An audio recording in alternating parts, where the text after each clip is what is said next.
बीजापुर के इलाके में कल एक बड़ी मुठभेड़ हुई और जिसकी जानकारी हमने आपको पहले दी थी और आज उसको लेकर बीजापुर में एक प्रेस कॉन्फ्रेंस आयोजित की, जिसमें बताया गया कि कितने माओवादी मारे गए, कितना उन पर इनाम था और क्या क्या हथियार बरामद हुआ। तो वो सारी हथियार आपको दिखाता हूँ और उसकी जानकारी के लिए इस वक्त हमारे साथ दंतेवाड़ा एसपी गौरव राय खुद मौजूद हैं, तो उनसे और विधिवत जानकारी लेंगे। नमस्कार, मैं विकास तिवारी हूँ, आप बस्तर टॉकीज देख रहे हैं।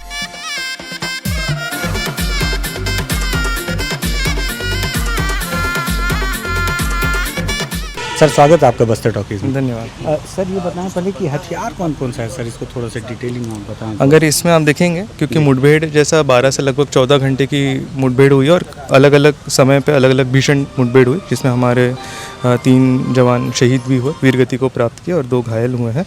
और साथ ही हम लोग 18 माओवादी का शव बरामद कर पाए, जिसमें जो पश्चिम बस्तर की अगर कहा जाए तो PLG कंपनी नंबर 2 है, जो पश्चिम बस्तर में पूरी जगह ऑपरेट करती है। उसके लगभग सभी कार्डर्स आइडेंटिफाई हुए हैं, जो 16 कार्डर्स हैं लगभग। उसमें मैं समझता हूँ कि कंपनी नंबर 2 का लगभग सफाया ही हो गया इस पूरे मुठभेड़ में। आप देखेंगे तो सबसे इम्पोर्टेंट में एक वो LMG है, लाइट मशीन गन। ये मशीन गन का वो रहता है कि ये बहुत दूर इसका रेंज होता है और इसका जो किल पावर रहता है वो ज़्यादा रहता है। तो जब कोई बड़ी संख्या में जब कोई ट्रुप्स आ रहे हों या नक्सली आ रहे हों या फोर्सेज आ रहे हों, कोई भी एनिमी होता है, तो उसके ऊपर दूर से ही उनके ऊपर अटैक करके उनको रोकने की जगह यूज़ किया जाता है। इसके अलावा 4 AK-47 है जो बरामद किए गए हैं। एक आप देखेंगे, एक इंसास राइफ़ल है और 4 SLR राइफ़ल है। ये फैक्ट्री मेड है और हाँ, साथ में 2 303 राइफ़ल, ये भी फैक्ट्री मेड वेपन्स है, जो कि भारत सरकार द्वारा ही दिया जाता है। ये अच्छा, किसी दर्शक ने किसी बार मुझे कमेंट किया था कि ये 303 मैंने कहा जवानों का लूटा हुआ है, उसने कहा जवानों को कहाँ से 303 मिल गया। तो आप तो पुलिस अधिकारी, तो आप भी बता दें कि किसी समय में पुलिस के पास ये हथियार होते थे जो लूटे गए हैं। हाँ, हम लोग बहुत पहले जो टाइम पे 303 राइफ़ल हुआ करते थे और अब तो खैर हम लोग उसको डिसकंटिन्यू कर दिए, लेकिन मुझे लगता है कि अब इसका वेरीफाई करना पड़ेगा कि ये जवानों द्वारा लूटा गया या इनको कहीं और से प्राप्त हुआ है, तो वो वेरीफाई करना पड़ेगा। बट 303 राइफ़ल एक टाइम पर फोर्सेज यूज़ किया करते थे। सर, कैसे वेरीफाई करते हैं? जैसे मान लीजिए एक 47 है, छूलू कैसो, जैसे कि ये 47 है, तो इसको कैसे वेरीफाई करेंगे कि ये किसकी होगी या कब लूटी? इसमें देखिए अलग अलग जगह पर इनमें मार्क्स बने रहते हैं जी। ये हो गया और अंदर भी होते हैं, ऐसे अलग अलग जगह पे अलग अलग पार्ट्स पे उनके नंबरिंग होती है। इधर हो गया, दूसरी तरफ हो गया। अच्छा। तो कहीं ना कहीं इनका डिटेल रहता है, जैसे यहाँ पे भी लिखा रहता है। अच्छा। तो हाँ, यहाँ लिखा हुआ है ये बट नंबर। तो कहीं ना कहीं इनका वो रहता है, जिसकी वजह से फिर ये आइडेंटिफाई किया जाता है कि कौन सी मुठभेड़ में या किस जगह से इनको लूटा गया है। 303 के साथ तो ऐसा नहीं हो सकता, उसमें भी होगा क्या बट नंबर? 303 में भी होगा, उसमें अंदर देखना पड़ेगा। बाहर से तो मुझे लग रहा है काफ़ी ज़्यादा उन्होंने इसको मिटा दिया है। हाँ। बट होगा अंदर कहीं ना किसी पार्ट पे ज़रूर होगा इसमें। अच्छा, मतलब हो डिटेल में जब देखेंगे तो आइडेंटिफाई कर पाएंगे। हथियार बनाने के लिए मैं इसको देख के काफ़ी अचंभित हूँ। हालांकि हमने कई बार ये हथियार दिखाए हैं माओवादियों को, लेकिन ये गजब का मैकेनिज्म है माओवादियों का भी। मतलब जंगल के अंदर इस तरह के हथियार तैयार करना कैसे करते होंगे सर? जैसे आप देखे होंगे विभिन्न ऑपरेशंस में हमने उनकी लेथ मशीन को डिस्ट्रॉय किया है। ऑपरेशन ब्लैक फॉरेस्ट होगा और ऐसे अन्य ऑपरेशंस भी जिसमें लेथ मशीन को डिस्ट्रॉय किया जाता है। तो वहीं पे इनका जो फैक्ट्री रहती है, आर्म्स फैक्ट्री, तो उसमें वो लोग बनाते हैं। बाकी इनका बाहर से भी प्रोक्योरमेंट करने की बहुत बार कोशिश भी करते हैं, ये भी एक रहता है। अच्छा, आपकी जानकारी में कुछ है क्या सर ऐसा कि कभी कोई विदेशी हथियार मिला हो माओवादियों के पास में? रिकॉर्ड अगर आप लोगों ने खंगाला हो कभी? विदेशी मेड हथियार तो खैर काफ़ी सारे मिले हैं। विदेशी हथियार से मतलब जैसे बहुत सारे हथियार जो भारत में यूज़ नहीं होते हैं, अभी तक मेरे ऐसे नॉलेज में नहीं आया है। एक कोई ना कोई वेपन कभी ना कभी कहीं ना कहीं यूज़ होता था। अच्छा, बाकी अभी तक मेरी नॉलेज में हो सकता है मिला। सर, आपको ना कंपनी नंबर 2 लगभग ख़त्म हो गई, तो 18 ही मारे गए हैं। तो एक कंपनी में कितने माओवादी रहे होंगे? नहीं, कंपनी में संभव लगभग 40 से 45 की संख्या में रहते हैं। लेकिन आप देखेंगे तो बीजापुर में एक बड़ा इनकाउंटर हुआ था, लेंड्रा गोरचोली इनकाउंटर, उसमें भी कंपनी नंबर 2 की था और विभिन्न मुठभेड़ होती गई है, जिसमें कंपनी नंबर 2 में नक्सलियों का शव बरामद किया मुठभेड़ों में या उनके सरेंडर्स हुए हैं, गिरफ्तारियाँ हुई हैं। तो उस वजह से मुझे लगता है अगर आप टोटल आंकड़ा देखेंगे तो लगभग खत्म। कोई कंपनी नंबर 7 का भी था बताते? एक कंपनी नंबर 7 का था, वो किसी बड़े माओवादियों के गनमैन होते हैं बताते हैं। बस और राजू की भी सुरक्षा कंपनी। हाँ, सीनियर जो कार्डर्स होते हैं, CC cadres, central committee cadres होते हैं, तो उनके प्रोटेक्शन में कंपनी नंबर 7 अमूमन रहती है। कोई रहा होगा सर कोई इसमें बड़ा कार्डर वेल्ला के अलावा? नहीं, अभी तक तो जो शिनाख्त हो पाया उसमें और हमारी आसूचना के हिसाब से भी पीएलजी कंपनी नंबर 2 का कमांडर वेल्ला मुड़िया, उसी की आसूचना पर जॉइंट ऑपरेशन लॉन्च किया गया था। बहुत नाम सुना हूँ वेला का, क्यों उसका नाम इतना ज़्यादा है कि मतलब बहुत खतरनाक था, बहुत सारी घटनाएं की हैं। कोई आज बता रहा था अपने ही परिवार के लोगों को भी उसने मारा है ऐसे।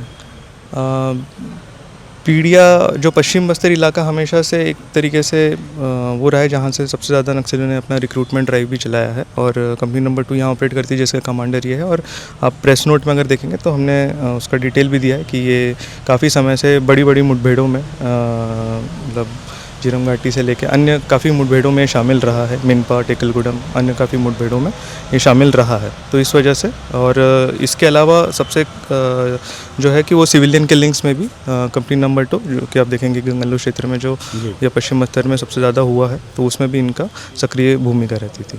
अब क्या लगता है सर कि जैसे आज से आपने 2-4 बड़े नाम बताएं, अगर एक बार मेरे पास आंकड़ा था, हालांकि मैं भूल गया हूँ, शायद आपको याद हो कि कितने हथियार अब तक जवानों से लूटे गए होंगे, उसमें से कितने हथियार वापस आ गए होंगे, इसके कुछ आंकड़े? ये आंकड़ा सेंट्रलाइज है तो मैं अपने इस पर नहीं बता पाऊँगा जी। अभी, मुझे उतनी जानकारी नहीं है, लेकिन काफ़ी हथियार लूटे गए थे, काफ़ी हथियार रिकवर भी किए गए हैं। तो या सरेंडर्स में जैसा भी बहुत बड़ा सरेंडर छत्तीसगढ़ में हुआ था जी, 158 वेपन्स आए थे उसमें, तो काफ़ी सारे वेपन्स रिकवर हुए, बट एग्जैक्टली थोड़ा बोलना मुश्किल होगा क्योंकि पूरे स्टेट में कितने वेपन्स लूटे गए या फिर अलग अलग राज्य के भी होते हैं, तो वो थोड़ा बताना मुश्किल अच्छा, है। आधे से ज़्यादा आ गए होंगे अंदाजन? थोड़ा मैं नहीं बता पा रहा हूँ, तो अंदाज़ा लगाना भी मेरे लिए थोड़ा गलत आंकड़ा कैलकुलेट करना पड़ेगा। क्या लग रहा है, अब लड़ाई कितनी बची है? विजय शर्मा जी का 80% माओवाद खत्म हो चुका है, आपका नहीं, जाहिर सी बात है, हम लोग एकदम एंड गेम में है। जैसे शतरंज में भी ओपनिंग, मिडल गेम और एंड गेम होता है, तो हम लोग एंड गेम में है, जिसमें अगर देखा जाए तो उनके शीर्ष जो माओवादी हैं, जो सबसे बड़े लीडर हैं माओवादी संगठन के, तो वो या तो सरेंडर हुए या विभिन्न मुठभेड़ों में मारे गए हैं। बसवा राजू से लेके कोसा, राजू, इन सभी को ले लें, चलपति और इन सभी को, या फिर उनके जो बड़े सरेंडर्स आत्मसमर्पण कर दिया उन्होंने। तो इनका जब ऊपर वाला और बीच बीच में जो हमारे काफ़ी इनकाउंटर्स भी, उसमें भी काफ़ी सफलता हमें मिली, गिरफ्तारियाँ भी हुई हैं। तो कहीं ना कहीं लगभग हम लोग एंड गेम में पहुंच गए, और इनके शीर्ष नेता ना होने की वजह से अब उनका भी मुझे लगता है कि लीडरशिप क्राइसिस हो गया ना, उनको भी नहीं पता है। तो मुझे लगता है संभवतः बहुत जल्दी ही हम लोग अपने जो लक्ष्य दिया गया उसको अचीव कर लेंगे। सर, ये इतने कमज़ोर हो गए माओवादी कि लड़ने की स्थिति में है नहीं, ऐसा लगता है। फिर भी कल बहुत अचंभित करने वाली घटना है, 3 जवानों का शहीद हो जाना दुखद तो है, अचंभित भी कर रहा है कि ऐसा कैसे हो गया, क्योंकि जवानों ने पैंतरा तो बदला है लड़ने का बहुत। नहीं, हमारी स्ट्रैटेजी रही है, उसमें हमें नुकसान काफ़ी कम उठाना पड़ा है, जैसा आप पुरानी देखेंगे तो।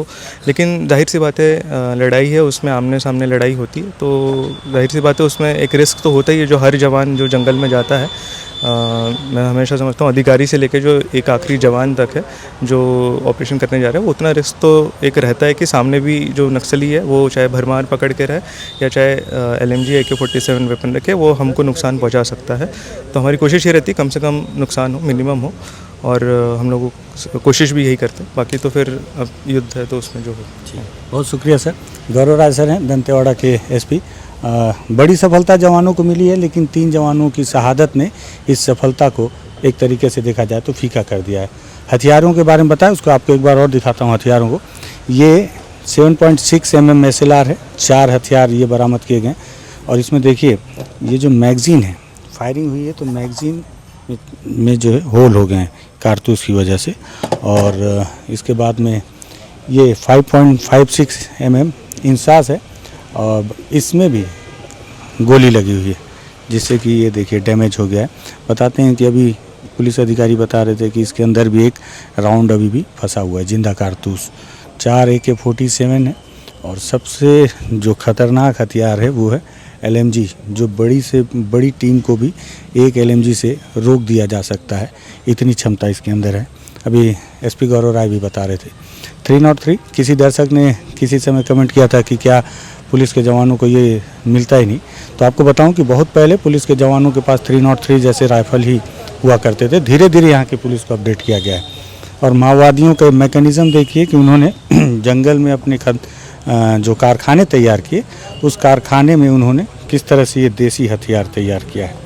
और इसको मैं आपको दिखाता हूँ, ये देसी हथियार बहुत अलग तरीके का मुझे लगता है, हालांकि इसमें कारतूस तो नहीं होगा।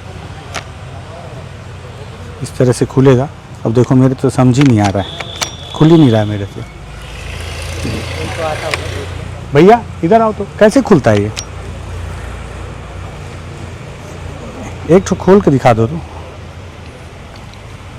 इसको तोड़ो ना इसको। ये देखो तोड़ा हूँ, हाँ जोर से मार दो सही जाम।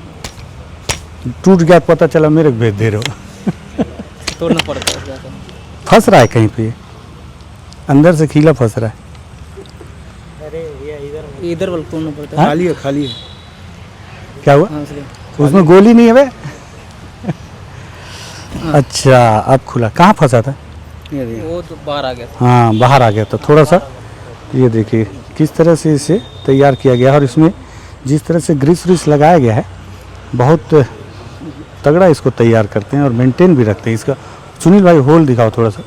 देखो इसमें ऑयलिंग ग्रीसिंग बराबर की गई है, जिससे कि, क्योंकि बंदूक की नली हमेशा साफ रखनी चाहिए।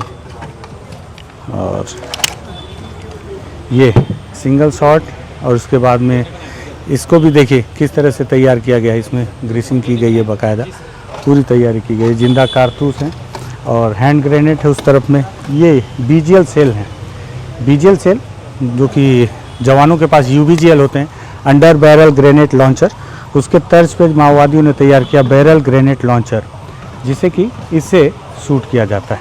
इसमें अब बताते हैं कि इसमें ये जो लोहे के कारतूस हैं जो माओवादियों ने खुद तैयार किए हैं, बंदूक और हर कारतूस दोनों, इसको इसके अंदर डाल के और सामने में बीजीएल के सेल को लोड करके तब इसे दागा जाता है। तो ये इस तरह के हथियार जो है माओवादियों ने तैयार किए। 19 हथियार बरामद किए गए हैं घटनास्थल से, और 18 डेड बॉडियाँ, जिसमें 9 महिला माओवादी हैं और 9 पुरुष हैं। और इन पर 16 की शिनाख्ती हो गई है, जिन पर 1 करोड़ 30 लाख रुपए का इनाम था, जिसमें सबसे बड़ा माओवादी लीडर माना जा रहा है डीवीसीएम विल्ला को। विल्ला जो है 10 लाख रुपए का इनाम था। और बताते हैं कि झीरम जैसी घटना, जैसे कि एसपी साहब ने पहले ही बताई, ऐसी कई घटनाओं में शामिल था। सिविलियन को मारने में उसकी बहुत बार उसके नाम का जिक्र हुआ है, और उस इलाके में उसकी दहशत बहुत ज़्यादा थी जिस इलाके में विल्ला मारा गया। बस्तराज जी ने भी कहा कि विल्ला और उसके साथियों के मारे जाने से कंपनी नंबर 2 संभवतः अब पूरी तरह से समाप्त हो गई है, और साथ ही साथ विल्ला के मारे जाने से अब वहाँ के ग्रामीणों में जो उसके प्रति दहशत थी वो भी खत्म हो गई है। बस्तर और बीजापुर और दंतेवाड़ा की पुलिस की संयुक्त कार्रवाई में जो सफलता मिली, उसमें जो हथियार मिले, मुझे लगा आपको दिखाऊं। और दंतेवाड़ा एसपी गौरव राय जी से जो हमारी बातचीत हुई, वो भी मुझे लगा कि उनसे ज़रूरी है बातचीत हो जानी चाहिए, कुछ बातें उनसे भी निकल कर आएँ, इसलिए इस वीडियो को हमने तैयार किया है। पसंद आया शेयर कीजिएगा, बस्तर टॉकीज़ को सब्सक्राइब कीजिएगा। धन्यवाद।